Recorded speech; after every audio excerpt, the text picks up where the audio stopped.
To start, please.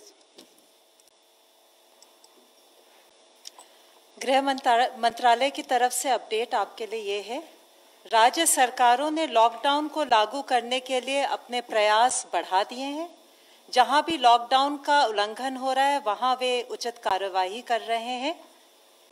आवश्यक खाद्य सामग्री जैसे गेहूं, चावल, दालें एवं दूध की आपूर्ति की स्थिति संतोषजनक है और इनकी उपलब्धता को निरंतर मॉनिटर किया जा रहा है।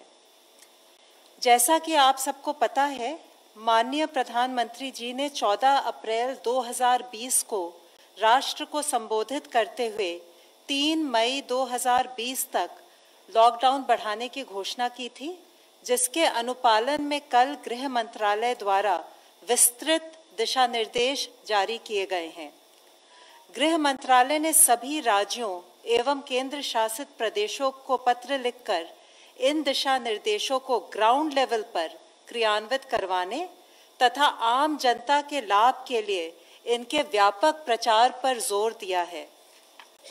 लॉकडाउन के अंतर्गत 3 मई 2020 तक संपूर्ण देश में हवाई, रेल और सड़क मार्ग से यात्रियों का आवागमन बंद रहेगा। टैक्सी, ऑटो रिक्शा और साइकिल रिक्शा सहित कैब एग्रीगेटर्स की सेवाएं प्रतिबंधित रहेंगी। सभी शैक्षिक एवं संबंधित संस्थान बंद रहेंगे। सभी cinema halls, malls, shopping complex, gymnasium, sports complex तथा इसी प्रकार के स्थान बंद रहेंगे। सभी सामाजिक, राजनीतिक, खेल, मनोरंजन, शैक्षणिक, सांस्कृतिक, धार्मिक समारोह और अन्य सभाओं के आयोजन पर रोक रहेगी। सभी धार्मिक स्थल, पूजा स्थल, धार्मिक समागम जनता के लिए बंद रहेंगे। जो क्षेत्र हॉटस्पॉट्स या कंटेनमेंट जोन नहीं है, वहां पर 20 अप्रैल से कुछ चुनिंदा गतिविधियों की अनुमति दी जा सकेगी, बशर्ते कि वहां पर मौजूदा दिशा निर्देशों एवं सोशल डिस्टेंसिंग का कड़ाई से अनुपालन किया जा रहा हो।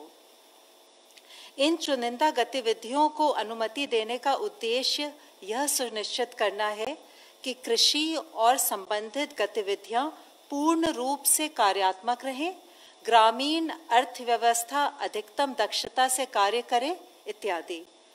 गृह मंत्रालय द्वारा विस्तृत दिशा निर्देश हमारी वेबसाइट पर उपलब्ध हैं।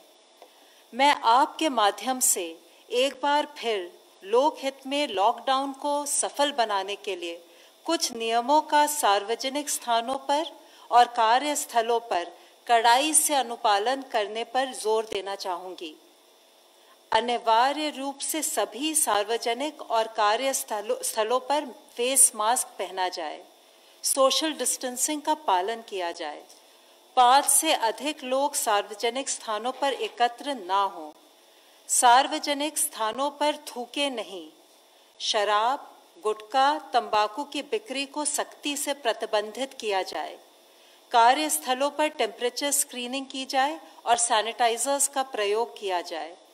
बुजुर्ग और रोगग्रस्त व्यक्ति तथा छोटे बच्चों के माता पिता को घर से कार्य करने के लिए प्रोत्साहित किया जाए। निजी और सार्वजनिक दोनों क्षेत्रों के सभी कर्मचारियों के लिए आरोग्य सेतु के प्रयोग को बढ़ावा और दिया जाए। आपसे अनुरोध है कि सभी राष्ट्रीय निर्देश और एसओपीज जो हमारे दिशा निर्देशों के साथ संलग्न हैं, उनको ध्यान से पढ़ें, उनके बारे में जानकारी बढ़ाएं और उनका पूर्णतया पालन करें। धन्यवाद। मिनिस्ट्री ऑफ हेल्थ की तरफ से मिस्टर लव अग्रवाल प्लीज। स्वास्थ्य मंत्रालय सभी स्टेक होल्डर्स के साथ मिलकर कोविड की इस लड़ाई में जुटा हुआ है। कल माननीय स्वास्थ्य मंत्री और स्वास्थ्य राज्य मंत्री ने भारत में कोविड-19 के कंटेनमेंट मेजर्स को लेकर हेल्थ फंक्शनरीज और साथ में वर्ल्ड हेल्थ ऑर्गेनाइजेशन के फील्ड ऑफिसर्स के साथ एक वीडियो कॉन्फ्रेंस की थी, जिसमें माइक्रो प्लान्स फॉर क्लस्टर और आउटब्रेक कंटेनमेंट के डेवलपमेंट के लिए जिला स्तर पर WHO अधिकारियों के साथ टेक्निकल कोऑर्डिनेशन किया जाए, उस पर विस्तृत चर्चा हुई। साथ ही स्वास्थ्य मंत्रालय WHO की national polio surveillance network team की सर्विसेज को यूटिलाइज करते हुए हमारी ऑनगोइंग सर्विलेंस को कैसे स्ट्रेंथन किया जाए, उस पर भी एक एक्शन प्लान बनाया गया। माननीय स्वास्थ्य मंत्री ने कन्फेडरेशन ऑफ इंडियन इंडस्ट्री द्वारा ऑर्गेनाइज्ड इंटरेक्शन में इंडियन इंडस्ट्री लीडर्स के साथ भी बातचीत की, जहां उन्होंने पीएम केयर्स फंड में योगदान देने के लिए इंडियन इंडस्ट्री को धन्यवाद दिया। साथ ही माननीय मंत्री जी ने उन्हें एश्योरेंस दिया कि सरकार उनके सामने आने वाली कठिनाइयों से अवगत है और इकॉनमी के रिवाइवल के लिए किए जा रहे मेजर्स के द्वारा उनके कंसर्न्स को एड्रेस भी किया।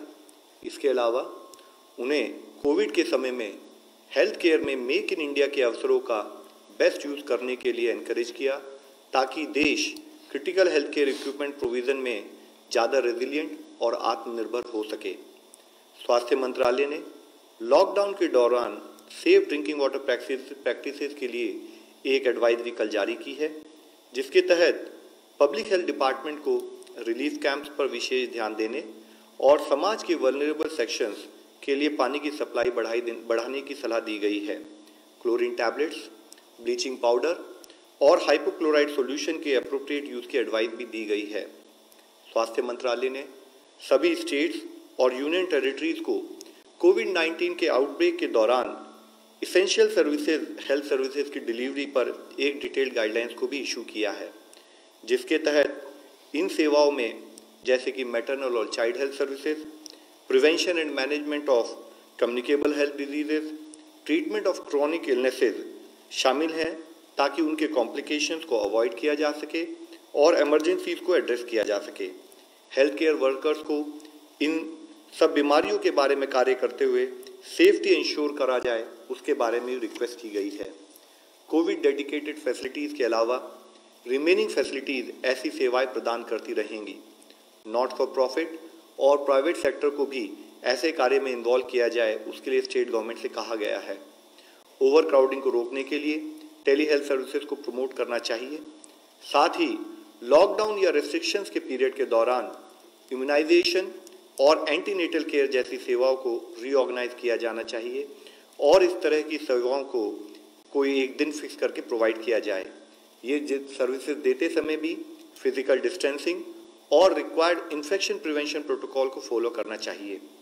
Pregnant women, children with malnutrition, TB, leprosy, HIV, viral hepatitis, pulmonary diseases या डायलिसिस जैसी जितनी भी सेवाएं हैं, उनको हमारे सब हेल्थ सेंटर और हेल्थ एंड वेलनेस सेंटर के प्राइमरी हेल्थ केयर टीम उनको मॉनिटर करें और उनके द्वारा हम ये सर्विसेज प्रोवाइड करें, उसके लिए आदेश जारी किए गए हैं। साथ ही बल्क ड्रग्स की अवेलेबिलिटी और प्रोडक्शन को बढ़ाने के लिए मिनिस्ट्री ऑफ एनवायरनमेंट ने एक एनवायरनमेंट इम्पैक्ट असेसमेंट नोटिफिकेशन में अमेंडमेंट किया है, जिसके तहत जो भी प्रोजेक्ट या एक्टिविटीज़ बल्क ड्रग और इंटरमीडिएट से रिलेटेड हैं, उनका रिकैटेगराइजेशन करते हुए कैटेगरी ए से कैटेगरी B2 में डाला गया है, जिसके तहत उनका अप्रेजल नेशनल लेवल पर लाए बिना स्टेट लेवल पर त्वरित गति से किया जा सकता है। इसके द्वारा भारत सरकार जो चाहती है कि इम्पॉर्टेंट मेडिसिन और ड्रग्स की अवेलेबिलिटी बढ़े, और यह अमेंडमेंट 30 सितंबर से जिन्होंने भी कोई भी प्रपोजल दिया है उस पर लागू होगा। आज स्टेट रेगुलेटरी बॉडीज इस कैटेगरी के तहत 100 से अधिक प्रपोजल की समीक्षा कर रही है, जो डिसीजन मेकिंग के डिफरेंट लेवल पर है। अब तक टोटल 1489 पीपल हैव रिकवर्ड, और अगर हम देखें तो एक दिन के अंदर 183 लोग रिकवर हुए हैं। भारत में कंफर्म केसेस की संख्या में टोटल 941 नंबर्स का इंक्रीज नोट किया गया है और टोटल पॉजिटिव केसेस 12,380 12,380 हैं। अब तक टोटल रिपोर्टेड डेथ्स 414 हैं, जिसमें से 37 deaths have been reported in last 1 day.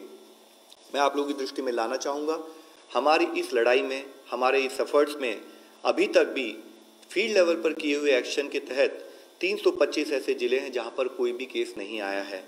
हमारी केस फैटेलिटी रेट अगर 3.3% है, तो हमारी percentage of people who have recovered so far is around 12.02%।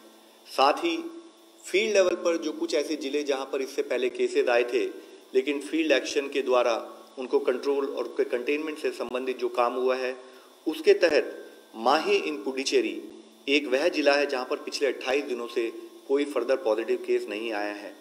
इसके साथ ही 27 ऐसे जिले हैं उन 17 राज्यों में जहां पर पिछले 14 दिनों से कोई पॉजिटिव केस नहीं आया है, जिसमें है कि पटना बिहार से, नादिया वेस्ट बंगाल से, प्रतापगढ़ राजस्थान से, गिर सोमनाथ पोरबंदर गुजरात से, भद्राद्री कोथागुडम तेलंगाना से, साउथ गोवा गोवा से, उत्तराखंड से Pauri Garhwal, Pilibhit in UP, Rajouri in Jammu Kashmir, west Imphal in Manipur, Bilaspur, Durg, Rajnandgaon Raipur में, छत्तीसगढ़ में, पुडुचेरी में जैसे मैं बता चुका हूँ माहे, ऐजवाल वेस्ट जो है मिजोरम में, देवनगिरी, कोडगु, तुमकुर, उडुपी और बेल्लारी कर्नाटका में, वायनाड, कोट्टयम केरला में, SBS नगर पंजाब में, हरियाणा में पानीपत और मध्य प्रदेश में शिवपुरी।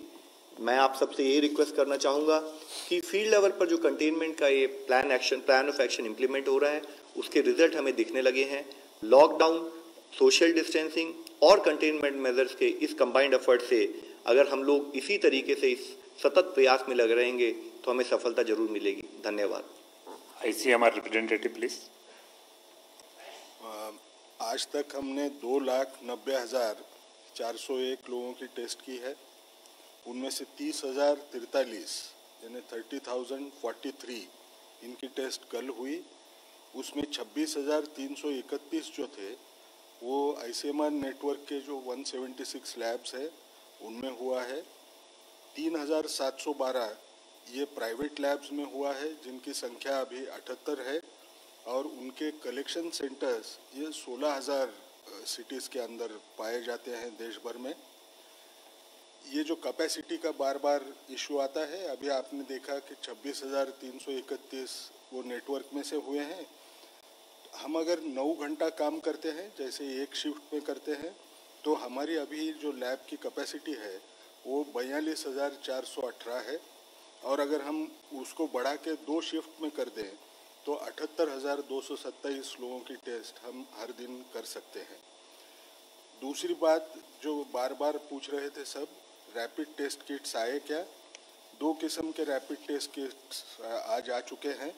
एक लिवजॉन करके कंपनी का है, एक वॉन्फ्लो करके कंपनी का है। ये जो टेस्ट किट्स हैं इनकी संख्या लिवजॉन की 2 लाख और वॉन्फ्लो की 3 लाख है। इन दोनों किट में थोड़ा सा फ़र्क है। फ़र्क यह है कि लिवजॉन का जो किट है, लिवजॉन का किट और वॉन्फ्लो के किट में IgG और IgM 2 अलग बैंड्स आते हैं क्या? एक इसमें दोनों बैंड एक साथ होते हैं, जिसके बारे में हम थोड़ी चर्चा करके देखें। इन दोनों किट्स की सेंसिटिविटी 80% से ज़्यादा है और स्पेसिफिसिटी भी तकरीबन 84% से ऊपर ही है। तो जिस ढंग से इनका जो क्लेम है कि ये टेस्ट अच्छे हैं, शायद उसका पहला इस्तेमाल होगा और हमको खुद को भी उसके बारे में फील्ड कंडीशंस में का पता चल जाएगा। अब जब इन चीज़ों की हम बात करते हैं तो 2 चीज़ें समझना ज़रूरी है। ये सीरोलॉजिक किट्स हैं। अब जब हम सीरोलॉजिक किट्स बोलते हैं, जो एंटीबॉडी देखने के किट्स जिसको हम अभी रैपिड किट करके ज़्यादा जानते हैं, वो किट्स के बारे में हमको थोड़ा समझना पड़ेगा। मेरे शरीर में अगर विषाणु गया तो मुझे क्या दिखेगा? सबसे पहले मेरे नेज़ल स्वैब या ओरल फेरिंजियल स्वैब, जहाँ से स्वैब जो हम लेते हैं, उसमें विषाणु नज़र आएगा। मैं अगर और 8 दिन रुकूं, 8 दिन के बाद में मुझे क्या दिखाई देगा कि जैसे मुझे लक्षण आना शुरू हो जाएंगे, उन विषाणु की संख्या ये मेरे गले में या नाक में रहे वो सबसे ज़्यादा होती है जब लक्षण आते हैं। जब उसके बाद में ये गिरना शुरू हो जाती है। अब उस वक्त एंटीबॉडी को क्या होगा? अब थोड़ा एंटीबॉडी के बारे में हम समझ लें, यानी वो क्लैरिटी हमको लोगों तक पहुंचाने आएगी। मेरे शरीर में अगर कोई विषाणु गया तो वो विषाणु को लड़ने के लिए मेरा शरीर कुछ शस्त्र तैयार करता है, जिनको हम साइंटिफिक भाषा में एंटीबॉडी बोलते हैं। ये एंटीबॉडी जो होती है, जैसे अगर मुझे बताना है, समझो इस किस्म का विषाणु है, तो एंटीबॉडी इससे एग्जैक्टली उल्टी होती है, वो इस किस्म की रहेगी और उसको चिपक जाएगी, तो वो विषाणु नाकाम हो जाएगा। अब हमको एक समझना है, इनमें टाइप्स होते हैं। सबसे पहली एंटीबॉडी जो आती है वो IgM किस्म की एंटीबॉडी आती है।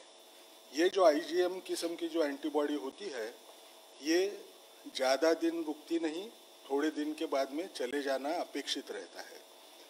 आईजीएम एंटीबॉडी जैसे आती है तो हमको पता चलता है कि ये इन्फेक्शन रिसेंट है, ऐसे में लगा है। जब आईजीजी एंटीबॉडी आएगी तो मुझे ये पता चलेगा कि मेरी प्रतिकार शक्ति अच्छी हो रही है। इसका मायना सिर्फ आईजीजी अगर मुझे दिखा और आईजीएम नहीं दिखा तो मैं ये समझ सकता हूँ ये पुराना इन्फेक्शन है। अब इतना मैंने क्यों बताया, उसके दो कारण हैं। जब हम रैपिड एंटीबॉडी टेस्ट करेंगे तो ये rapid antibody test early diagnosis के लिए नहीं है, ये लोगों ने समझना बहुत ज़रूरी है। अर्ली डायग्नोसिस को क्यों नहीं है कि हमने 10 दिन होने के बाद में या ऑलमोस्ट 2 हफ्ते होने के बाद में समझो मैंने एंटीबॉडी टेस्ट की तो 80% लोगों में ही सिर्फ वो एंटीबॉडी दिखती है। इसका मतलब मेरा डायग्नोसिस 20% में मैं सिर्फ एंटीबॉडी इस्तेमाल करूं तो 15 दिन होने के बाद में भी मैं बोल नहीं पाऊंगा। इसलिए ये डायग्नोसिस के लिए इस्तेमाल नहीं होती है, ये इस्तेमाल होती है सर्वेलेंस के पर्पस के लिए। सर्वेलेंस यानी क्या, जैसे अग्रवाल साहब बार बार आपको ये बता रहे हैं कि हॉटस्पॉट्स होते हैं। अब ये हॉटस्पॉट पे आपको अगर नज़र रखना है तो यहाँ ये बढ़ते जा रहा है या कम होते जा रहा है ये अगर मुझे देखना है तो मैं ये एंटीबॉडी टेस्ट पीरियोडिकली करके मैं जान सकता हूँ। अब कुछ लोगों के मन में एक विचार आएगा कि क्या एंटीबॉडी टेस्ट पॉजिटिव हो गई, इसका मायना मुझे इन्फेक्शन हुआ, मुझे बाद में इन्फेक्शन नहीं होगा, ऐसे मैं मान सकता हूँ क्या? तो हमको एक दूसरी चीज़ समझना है।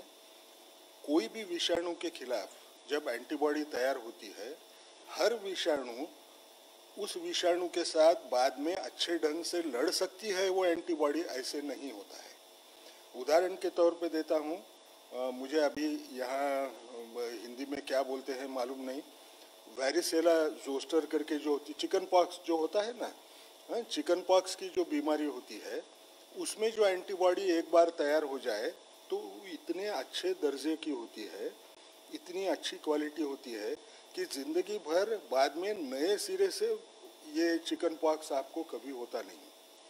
लेकिन उसी हिसाब से अगर आपने देखा तो साइंस में का पैराडॉक्स देखो, आपको HIV इन्फेक्शन हुआ, मेरे शरीर में HIV एंटीबॉडी ज़िंदगी भर दिखेगी लेकिन वो HIV के खिलाफ प्रोटेक्ट नहीं करती है। तो एंटीबॉडी दिखे भी तो हम ये नहीं समझ सकते हैं कि इसका मायना मुझे हुआ ही नहीं है। ये देख यानी मेरा इम्यून रिस्पांस बहुत स्ट्रांग है, अभी मुझे कभी होगा नहीं, ये बोलना कठिन होता है। कब तक कठिन होगा? जब तक इसके ऊपर अच्छा संशोधन नहीं होता, ये एंटीबॉडी कितनी अच्छे ढंग की है इसका पता नहीं चलता, जब तक हम इसको इस्तेमाल नहीं कर सकते इस ढंग से। ये क्यों बोल रहा हूँ? हमने सर्वेलेंस पर्पस के लिए इस्तेमाल करना है, ट्रेंड देखने के लिए इस्तेमाल करना है, लेकिन इसको हम अर्ली डायग्नोसिस के हिसाब से हमने कभी इस्तेमाल करना नहीं चाहिए। अब दूसरी बड़ी बात कि हम जब ये एंटीबॉडी टेस्ट के इंडिकेशन बोल रहे हैं कि ये सर्वेलेंस में इस्तेमाल करते हैं, तो फिर एक बार हम याद करवा के देख लें कि ये RT-PCR जो है पहली वायरोलॉजिक टेस्ट हम किन किन लोगों को दे रहे हैं। अब अगर मैं आपको बोलूं, फिर पुरानी याददाश्त आपको दिलवा दूं कि ये जो टेस्ट किट है, ये जो टेस्ट है किस किस को ऑफर होती है? जो भी ऐसी जगह से इंटरनेशनली आया है जिनको 14 दिन में वो वहाँ गया था जहाँ ये बीमारी ज़्यादा फैली हुई थी, उसको ऑफर हो सकती है, उसको अगर उसके लक्षण दिखाई दे तो। लेकिन आज के तौर पे ये क्राइटेरिया रिलैक्स्ड है, लेकिन कभी ना कभी तो भी, क्योंकि ये अभी तो लॉकडाउन चालू है, इंटरनेशनल फ्लाइट्स नहीं है, कभी ना कभी तो भी ऐसे होगा, फिर हम खुल जाएं, उस वक्त ये क्राइटेरिया फिर लगेगा, इसलिए उसको अभी भी रखे हैं। दूसरी बात हमको याद रखना है कि जो भी लैब कंफर्म केस का कांटेक्ट है उसको अगर कोई लक्षण दिखे तो उसको हम ऑफर करते हैं। तीसरी बात, जो कोई हेल्थ केयर वर्कर होगा उसको अगर कोई लक्षण दिखे तो उसको भी ये टेस्ट ऑफर हम करते हैं। चौथी बात, जब हम हॉटस्पॉट में रहने वाले लोगों को देखें उनमें अगर आपको सारे जगह पे अगर हमने लोग देखे तो जहाँ भी हमको सारी की केस दिखती है सीवियर एक्यूट रेस्पिरेटरी इन्फेक्शन की, जो एक लक्षण हो सकता है, एक सिंड्रोम के वैसा एक कॉम्प्लेक्स होगा कि जिसमें ये कोविड-19 के केसेस होंगे, तो हम सारी के हर रुग्ण को, हर मरीज को हम ये टेस्ट ऑफर करते हैं। इसमें भी कोई कमी किसी किस्म की नहीं है। और आखिरी बात, जो भी एसिम्प्टोमेटिक है, हाई रिस्क केसेस हैं, उनके जो कॉन्टैक्ट्स है उनको हम 5वें दिन के बाद में या 14 दिन के बाद में हम ये टेस्ट भी ऑफर करते हैं। और सबसे बड़ी बात, ये जो नए हॉटस्पॉट करके क्लस्टर खुल रहे हैं, ये क्लस्टर के अंदर हॉटस्पॉट की लिस्ट शायद सर ने आपको दी होगी। वो लिस्ट में जो भी जिले हैं, उन जिलों में जिस किसी को इन्फ्लुएंजा लाइक इलनेस हो, यानी बुखार, खांसी और जुकाम, ऐसे कोई इलनेस अगर होगा तो उसको भी ये टेस्ट ऑफर की जाएगी। अब ये मैं क्यों बोल रहा हूँ, सबको बार बार ऐसे लगता है कि शायद हम कम लोगों को टेस्ट ऑफर कर रहे होंगे। इनको छोड़ के और कोई क्राइटेरिया और जगह पे इस्तेमाल नहीं होता है कि जिसको हम कम, यानी हमारे यहाँ नहीं है, बाहर कहीं कर रहे हैं, ऐसा कोई क्राइटेरिया नहीं है। एक चीज़ हमने एक करने की कोशिश की कि ये पूलिंग करके, सैंपल को पूल करके क्या हम लोग टेस्ट कर पाएंगे। तो हमने देखा कि RT-PCR ना, यानी जो मॉलिक्यूलर टेस्ट है, वो मॉलिक्यूलर टेस्ट का इस्तेमाल करके हम पूलिंग कर सकते हैं। पूल्ड इसलिए कर सकते हैं क्योंकि उसकी कीमत कम हो जाएगी, नतीजा वही मिलेगा। ये कहाँ कर सकते हैं, जहाँ जहाँ जो डिस्ट्रिक्ट्स में इन्फेक्शन नहीं है उस जगह पे आया है क्या, ये अगर देखना है तो जिन जिलों में 2% से कम सीरो पॉजिटिविटी रेट है, वहाँ 5 सैंपल का पूलिंग करके हम टेस्ट कर सकते हैं। अगर वो पूल पॉजिटिव पाया गया तो हम ये पाँचों के पाँचों अगर टेस्ट करें तो हमको उसमें इकोनॉमिक बेनिफिट भी हम रख सकेंगे। सारे लोगों की टेस्ट करने की हमको ज़रूरत भी नहीं आएगी। इसका मायना क्या हुआ कि आज जो हम टेस्ट कर रहे हैं उसके क्राइटेरिया भी बाहर जैसे हैं वैसे हैं। आज हमारा जो नेटवर्क है वो पूरा के पूरा नेटवर्क पूरे देश भर फैला हुआ है। सिर्फ इंतज़ार किस बात का है, हमारी जो कैपेसिटी है वो कैपेसिटी में जितने लोग चाहिए उतने लोगों का अगर मुझे टेस्ट करना है तो लोगों ने घर जिनको लक्षण होंगे, जो लोगों का कांटेक्ट आया होगा, वो लोगों ने अपनी टेस्ट करने के लिए आगे आना है। पहले ही मैं बता चुका हूँ कि 3-4 दिन पहले हमारे पास 6 हफ्ते टेस्ट करने के उतना स्टॉक था। आज हम ये बोल सकते हैं कि जैसे मैंने कल बताया, आज तकरीबन 8 हफ्ते तक हमको चिंता करने की ज़रूरत नहीं है। हम लोगों की टेस्ट कर सकते हैं। सिर्फ रैपिड टेस्ट जो है ये डायग्नोसिस के लिए नहीं है, क्योंकि ये टेस्ट अब आई तो सब लोग लिखना शुरू करेंगे। लोग सोचेंगे मैं रैपिड टेस्ट करवा लेता हूँ, वो उसके लिए नहीं है, डायग्नोसिस के लिए नहीं है, ये एपिडेमियोलॉजी पर्पजेस के लिए है। Thank you. I think in detail you have elaborated on the infrastructure support system. Mr. Rajiv Jain. I'll give you a brief overview of the commendable work done by some of the infra ministries to aid in the fight against COVID-19.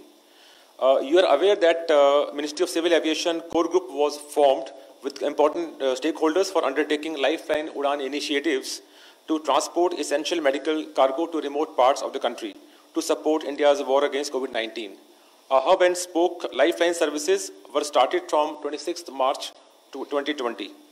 Air India, Alliance Air, Indian Air Force and private carriers, they are operating flights to deliver essential items, including medical supplies with special focus on the Northeast region, island territories and the hill states. Air India and Indian Air Force collaborated primarily for J&K, Ladakh, Northeast and other island regions. Helicopter services, including Pawan Hans Limited, have been operating in J&K, Ladakh and Northeast region, transporting critical medical cargo and patients. So far, 247 flights have been operated under Lifeline Udan by Air India, Alliance Air, Indian Air Force, and private carriers. 154 of these flights have been operated by Air India and Alliance Air. Cargo transported till date is more than 418 tons. Aerial distance covered by Lifeline Udan flights till date is more than 2.45 lakh kilometers. An air bridge has been established with China with effect from 4th April 2020 for transportation of pharmaceuticals, medical equipment, and COVID-19 relief material. Within South Asia, Air India transported medical supplies to Colombo. Air India operated first flight under Krishi Udan program between Mumbai and London on 13th April 2020, carrying 29 tons of fruits and vegetables to London and returned with 15.6 tons of general cargo material. I'll give you a brief overview of Indian Railways now. Reaching out to those in need, over 16 lakh free meals have been served by railways till 15th April 2020. From 24th March 2020 to 14th April 2020, more than 8 lakh wagons carried supplies to keep the supply chain functional. Of these, more than 5.15 lakh wagons carried essential commodities like food grains, salt, sugar, milk, edible oil, onion, fruits and vegetables, petroleum products, coal, fertilizers, etc. throughout the country. In order to supplement the national health care efforts to fight COVID-19, 5,000 beds in 17 dedicated hospitals and 33 isolated hospitals blocks in railway hospitals have been identified for treatment of COVID-19 patients. Over 10,500 quarantine beds have been made available across the Indian Railways to fight COVID-19. Over 5,000 train coaches to serve as quarantine isolation facilities for up to 80,000 beds have been created in quick time for any contingency related to COVID-19 fight back. So far as Indian Posts are concerned, India Post has leveraged its vast network of more than 1.5 lakh post offices and 4 lakh postal employees on ground to provide delivery of essential services to the citizens at their doorsteps in the remotest corners of the country.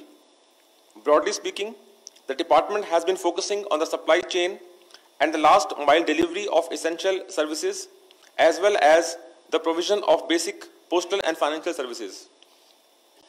Leveraging its first mile and last mile connectivity and its supply chain and logistics infrastructure, India Post has used cargo flights and its own fleet of Red Mail motor vans to deliver essential items including medicines, COVID-19 testing kits and medical equipment including ventilators.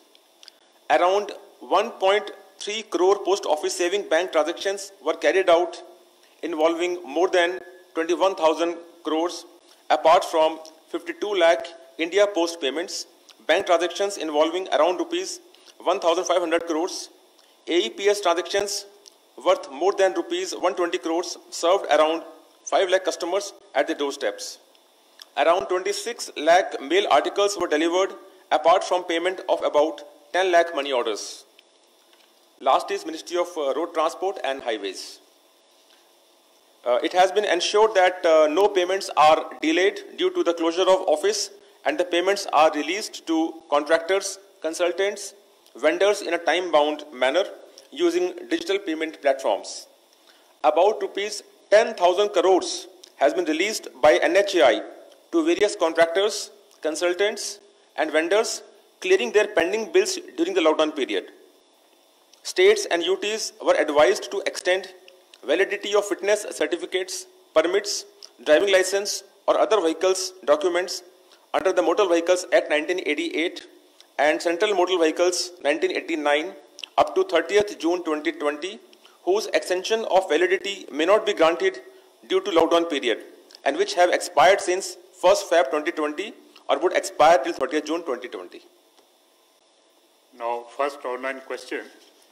Is the centre sending some special teams or task force to Maharashtra to help the local government and the municipal authorities? Sir, already Maharashtra में और महाराष्ट्र के अलावा देश के विभिन्न parts में 11 राज्यों में हमारी सेंट्रल टीम गई हुई है। महाराष्ट्र के विषय में आते हैं तो इससे पहले ही ऑलरेडी हमारी एक सेंट्रल टीम पुणे, एक सेंट्रल टीम मुंबई में काम कर रही थी और एक एडिशनल टीम 2 दिन पहले हमने भेजी है, जिसके तहत भी हम स्टेट गवर्नमेंट से कोऑर्डिनेट करते हुए कंटेनमेंट प्लान को मॉनिटर कर रहे हैं। Ms. Palomi from India Today. So my question is to the Health Ministry and to ICMR. Today, Congress leader Rahul Gandhi said that our testing rate is such that it is 199 per million per 10 lakh, which is about 350 persons a district. Now, would you say that's woefully low and we would need to ramp up testing? And the second question is to Rajiv sir. This is about the memorandum, the Office of Memorandum, which has just come out from the DGC about air travel bookings and refunding of air passengers. Now, it says, it's worded in such a way, it says that if you've made bookings during the lockdown period for travel during the lockdown period, you stand eligible for a refund if you seek so. I wouldn't make a booking during the lockdown period to travel during the lockdown period because bookings are closed. So it's, if you can just clarify that. I think I've just seen that OM and your query. So your query is about the passengers who have made bookings during the lockdown period. Yeah, so it says two things, right? It says for travel during the lockdown period of 25th March to the 14th of April, you can seek a refund if you've made a booking during that period for travel during that period, and if you made a booking between 25th of March to the 14th of April to travel during the second lockdown period, which obviously now the lockdown has been announced. I think you're not booking during when it's closed. There must be some wording and interpretation. We'll have to get back and we'll clarify. Yeah, sure. Yeah. No, I will have to go back and clarify. Those wording has to be seen then. I think you will get We'll clarification come on back that. on that. Yeah. Yeah. Testing के लिए हिंदी में बोला चलेगा ना क्या? English हम अगर देखें ना, अभी ग्लोबली अगर देखें तो जापान में एक आदमी पॉजिटिव पाने के लिए उनको वो 11.7 लोगों की टेस्ट करते हैं जापान में, which is one of the highest that you can see. Italy में 6.7 टेस्ट होते हैं तो एक आदमी पॉजिटिव पाया जाता है। अमेरिका में 5.3 टेस्ट करना पड़ता है, एक आदमी पॉजिटिव पाया जाता है। यूके में 3.4 एक आदमी पॉजिटिव पाया जाता है। हमारे देश में हम तकरीबन 24 टेस्ट कर रहे हैं एक आदमी पॉजिटिव पाने के लिए। हमको ये समझना पड़ेगा कि 24 अगर हमको पूछा तो 24 यानी 23 लोगों की टेस्ट तो हम ऐसे ही वो निगेटिव आ रहे हैं, फिर भी हम कर रहे हैं। तो नंबर्स के इसमें ये कहना बहुत कठिन रहेगा, क्योंकि हमारा पॉपुलेशन बेस अगर आप पकड़े तो वो तो 135 करोड़ 30 करोड़, वो पॉपुलेशन बेस को सब वल्नरेबल उतने नहीं है। हम अभी भी क्या कर रहे हैं, देश को अलग अलग जोन्स में बांट रहे हैं, किसको हॉटस्पॉट बोलेंगे, किसको क्या बोलेंगे। जैसा अग्रवाल साहब ने बोला, मैं थोड़ा नंबर भूल गया होगा, और 300 के ऊपर 330 या ऐसे डिस्ट्रिक्ट्स हैं जहाँ कोई भी केस अभी तक रिपोर्ट नहीं हुआ है, लेकिन उनकी पॉपुलेशन का बेस पकड़ के मैं टेस्टिंग के बारे में बोलना मुश्किल है। मैडम, मैं ऐड करना चाहूँगा, एक्चुअली एक पर्टिकुलर डेटा को कई तरीके से इंटरप्रेट किया जा सकता है। हमारा एफर्ट ये है कि कोई भी पॉजिटिव केस हमारी पकड़ से ना छूटे, और उसके तहत जैसे कि इससे पहले डॉक्टर गंगा खेड़कर साहब ने बताया है, एक प्रॉपरली डिफाइंड क्राइटेरिया है, और उस क्राइटेरिया के तहत जैसे इन्होंने बताया कि अगर हम देखें कि दूसरे देशों की तुलना में हमारे यहाँ अगर 24 पेशेंट को हमने टेस्ट किया, 24 सिम्टोमेटिक लोगों को टेस्ट किया, तब जाकर हमारे को एक पॉजिटिव मिला, तो it is a clear indication कि हमारे देश में because of the action taken by government, advance action primarily, हम लोग कुछ हद तक इसको कंटेन कर पाए हैं। It is not about absolute number of testing which will be are defining criteria. What is important कि हमारे containment measures link with testing overall हमारे को क्या आउटपुट दे रहे हैं। तो उसके तहत में आप ये समझे, जैसे कि इससे पहले अभी हाईलाइट किया गया है कि हमारे यहाँ जो भी डिफाइंड क्राइटेरिया है वो पर्टिकुलर सैंपल का क्राइटेरिया, उसके तहत सब लोग टेस्ट हों। इसके साथ ही हम, जैसे कि डॉक्टर साहब ने बताया है कि सारी यानी कि सीवियर एक्यूट रेस्पिरेटरी सिंड्रोम और साथ में ILI यानी कि इन्फ्लुएंजा लाइक इलनेसेस, उससे रिलेटेड टेस्ट हम इवन जहां जिस एरिया में आज भी कोई पॉजिटिव नहीं आया वहां भी हम कर रहे हैं। इसके तहत हमें पता लगता है कि कहीं बाय मिस्टेक उस पर्टिकुलर एरिया में वायरस स्प्रेड तो नहीं हो रहा है, तो उसके तहत हम ओवरऑल कंट्री में भी मॉनिटरिंग कर रहे हैं। बट जो भी हम मॉनिटरिंग कर रहे हैं उसका एक डिफाइंड प्रोसेस है, उसका एक डिफाइंड क्राइटेरिया है, और जो नंबर्स हमें अब तक मिले हैं जैसे कि डॉक्टर साहब ने बताया वो क्लियरली इंडिकेट कर रहे हैं कि ये स्ट्रैटेजी काम कर रही है। ICMR के लिए एक और क्वेश्चन है। Rapid antibody testing kits have arrived today from China. Many reports suggested that these Chinese kits were faulty and India was not getting these Chinese kits. Is India still going to use them? देख लीजिए, इसका सवाल थोड़ा ज़रा ज़्यादा technical भी शायद हो सकता है। नहीं, ये सच है जैसा मैंने पहले बताया, एंटीबॉडी किट्स इनकी सेंसिटिविटी स्पेसिफिसिटी ये कम है, ये तो हम चारों तरफ सबको मालूम है। इसका इस्तेमाल जैसा मैंने पहले बताया कि अर्ली डायग्नोसिस के लिए या इंसान को ये इन्फेक्शन हुआ है क्या इसके लिए करना नहीं है, ये तो हम ट्रेंड देखने के लिए कर रहे हैं।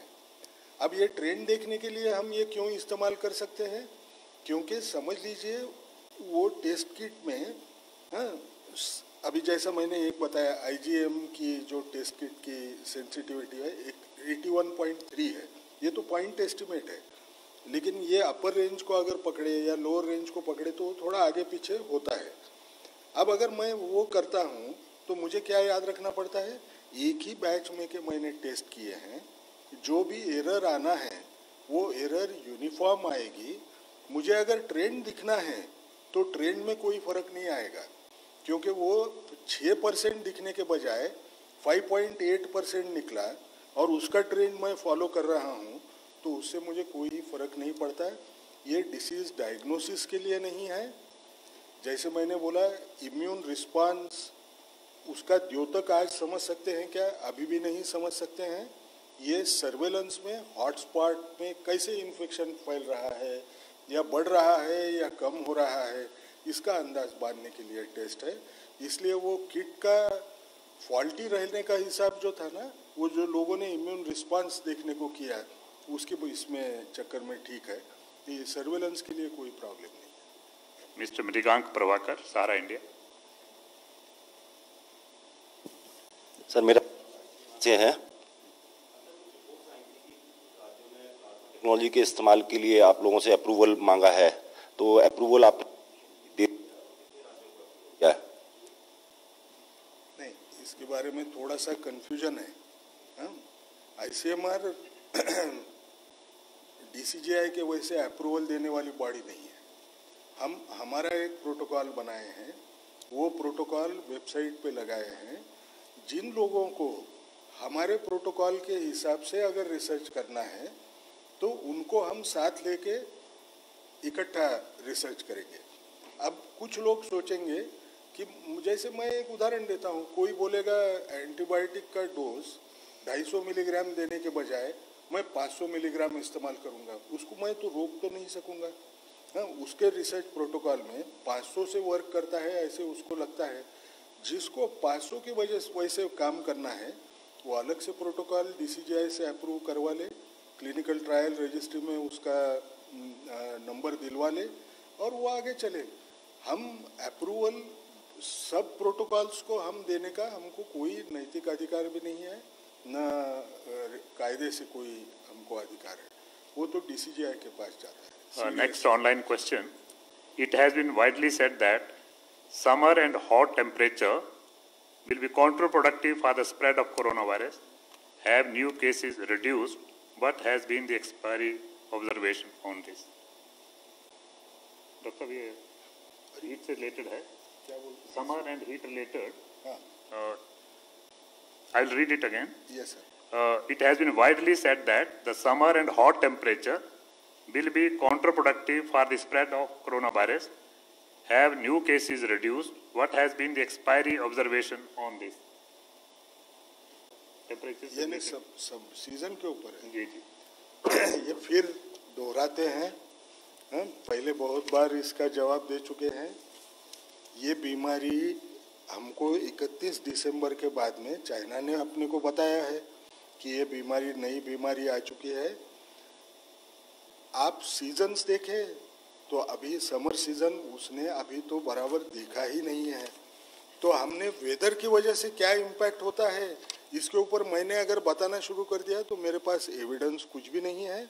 मैं मेरे मन में जो विचार आता है वो मैं बोलूँगा। लेकिन जब हम सारे लोगों से जब बोलना चाहते हैं कि ये क्या होगा, कैसे होगा, और मेरे पास अगर सबूत न हो तो उस पर मैंने भाष्य करना गलत है। हम उसको देख सकते हैं ये समर सीजन में क्या होगा। सबको ऐसे लगता है समर में वो जल्दी सूख जाएगा, अगर ड्रॉपलेट्स कहीं गिरे तो उससे इन्फेक्शन होने का चांस कम हो जाएगा। लेकिन अगर ये सही है तो हमको दिखना चाहिए। अगर दिखा तो हम बोलेंगे, अगर नहीं दिखा तो नहीं है। क्या करें? Last question, Mr. Kundan, TV9.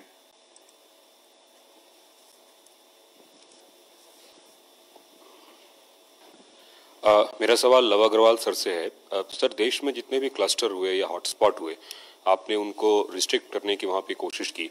क्या ऐसा कोई डेटा भी आया है कि वहाँ पे फिर से उन जगहों पर कोरोना के संक्रमित मरीजों की संख्या बढ़ी हो? सर, क्लस्टर कंटेनमेंट भी एक ऑनगोइंग प्रोसेस है। तो जैसे मैंने आपको कल बताया था, जब हम अपनी स्ट्रैटेजिक अप्रोच के थ्रू क्लस्टर कंटेनमेंट पर काम करते हैं, हमारी special team house to house surveillance करती हैं और उसके बेसिस पर फीवर, कफ और रेस्पिरेटरी केसेस की मॉनिटरिंग होती है। तो उसके तहत हम चेन ऑफ ट्रांसमिशन को ब्रेक करने के एफर्ट करते हैं।